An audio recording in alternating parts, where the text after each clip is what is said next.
Welcome back to Undulations. So whenever I get the YouTube equivalent of writer's block, I feel like it's always because the topic that I picked is too broad. And recently that's been happening with a video that I've wanted to make about sound synthesis, sort of a synthesis 101, that also combines a lot of details about the Arturia MicroBrute, which is sort of a favorite synthesizer of mine. And so the obvious solution is to turn that into 2 or more videos, with one of them that's a little bit more abstract about sound synthesis, and then another that is basically sort of a straight up tutorial about the Arturia MicroBrute. So I'll be working on those videos, but there's been another development in the Arturia world, which is a big update for the MicroFreak. And so I also want to do a video on that ASAP so that I can just figure out what the update is all about and share that. But for today, I'm going to do another thing that I've learned sort of helps me get unstuck about making videos, and that's going to be sharing with you folks the stuff that I've been working on recently. And in this case, that is the Jamuary event on Instagram. Whole lot of 1-minute clips, one a day, and a different synthesis and sound design challenge that I sort of just come up with and hope that it turns out okay. So let's take a look and discuss some of the posts that I've done for this in the first part of the month.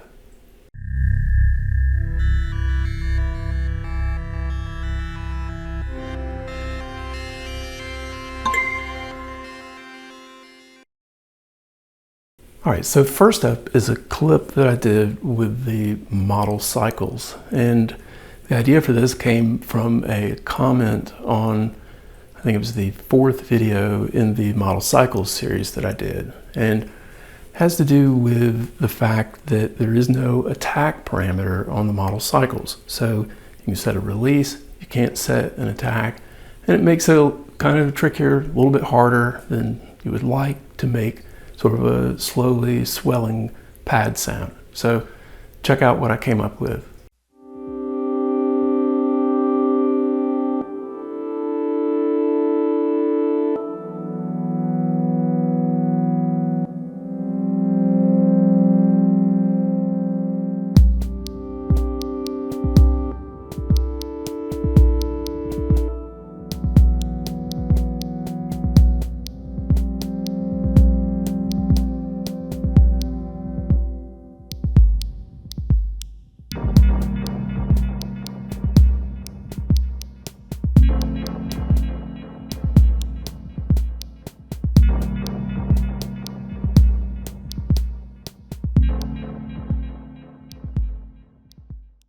All right, now even though there's not an attack parameter on the model cycles, I was able to make that pad-like sound at the beginning of the clip with the low frequency oscillator. Now I put the details about how to do that in my reply to the comment on video 4 of this series, so if you're interested, go check that out. Now the next clip that I'm going to show from Instagram is just based on something that I did in Ableton Live.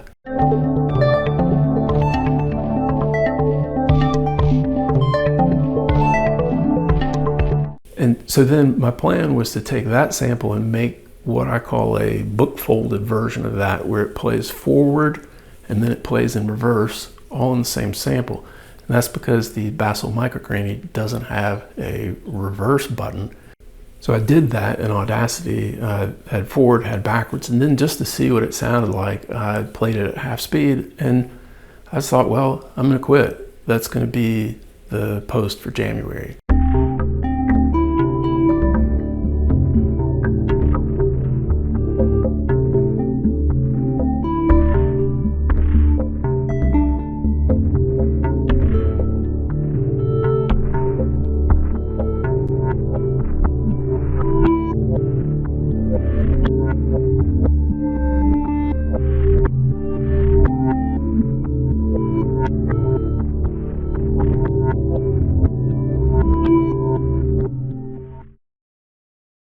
All right, so in this next clip, I'm going to be using the Bassel bit ranger as the voice, and that's going to be going into the Korg NTS-1.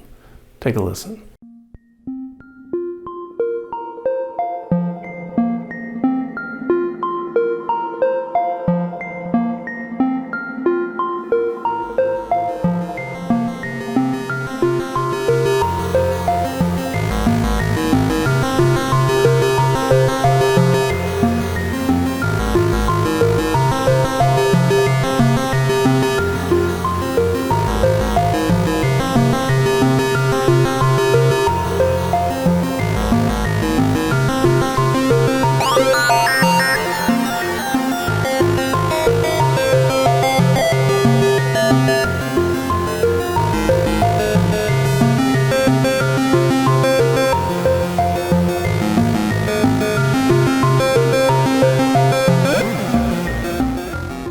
Now, I won't say that this always applies, but think twice before having a stereo device like the BitRanger and then running it through a mono mixer or a mono effect pedal.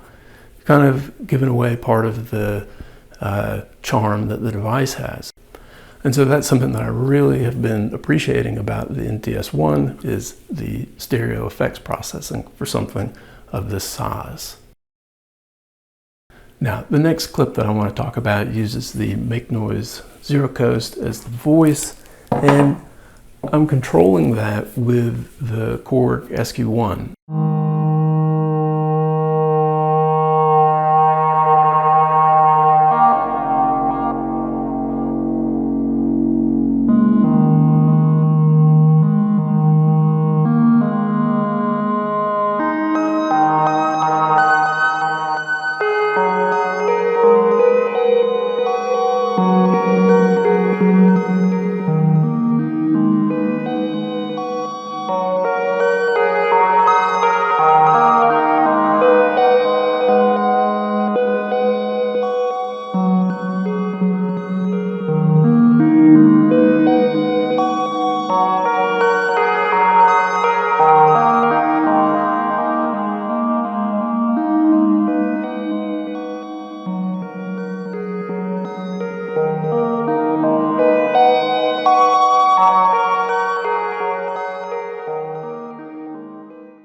Now, one thing I want to call attention to is that I'm using the SQ1 sequencer here, and that lets me dial in specific notes and have a specific tempo, but by employing the step jump feature of the SQ1, makes it have a lot more of an organic feel where that you can actually play this sort of as an instrument.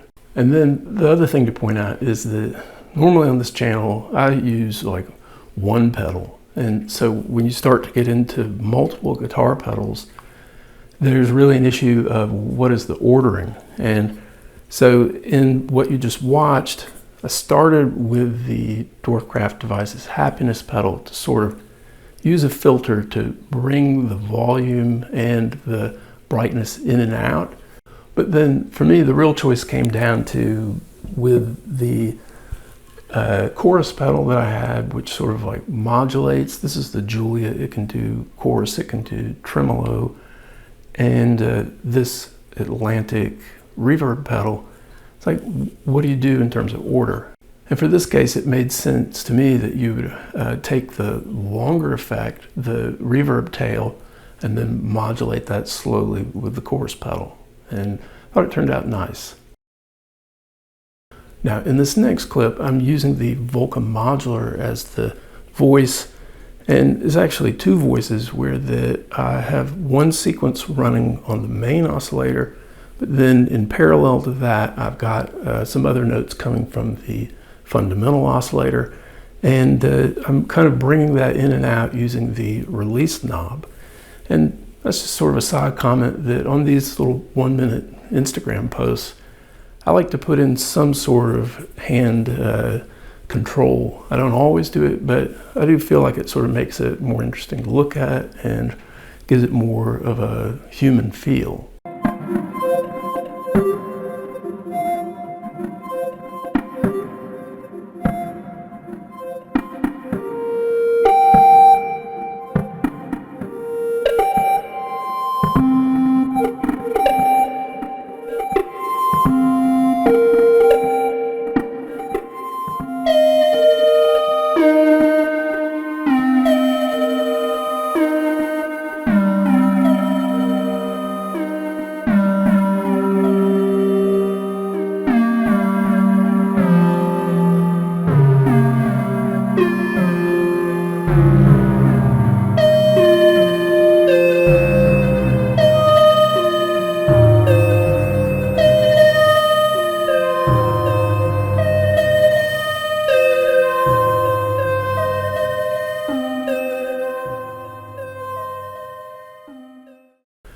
I was using the time from Bassel Instruments as the effect there, and it's sort of a digital tape loop device. It has a ton of automation and processing that it can do, and it's a formidable thing to learn all the ins and outs of. But for that clip, I basically just turned everything off and did a few little tweaks of the knobs by hand, and thought it gave a really nice effect. And then at the very end, I decided that I would put in some reverb after the fact. I did that in Ableton Live, added the cathedral reverb. So that's what gives it sort of a homogeneous feel. Now for the last clip, I'm back to the MicroGranny, and I actually use it in this one. I take a little loop or phrase from the kalimba, and I do the book folded thing that I was talking about, where I play it forwards in the sample and then have it backwards in the sample as well. And then I made a sort of copy of it and stretched it in Audacity to take the pitch down by a fifth.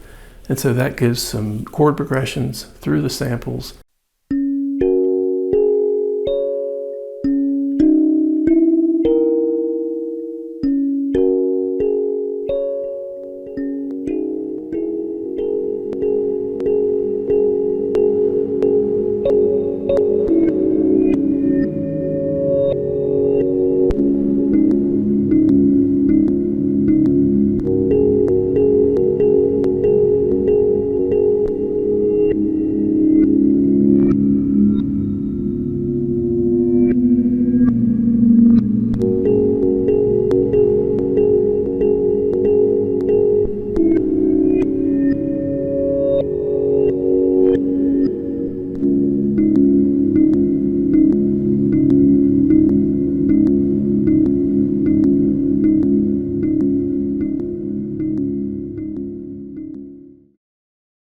All right, so there you have it. That's some of my favorite Jamuary posts for this year so far. And to close this video out, I'm gonna work on another post and leave you with that. And I'm gonna play a little bit of keys through the auto bit, probably a reverb, and have that go with a little bit of ambient freezing rain that came down earlier today. So check that out. Everybody take care. Happy New Year.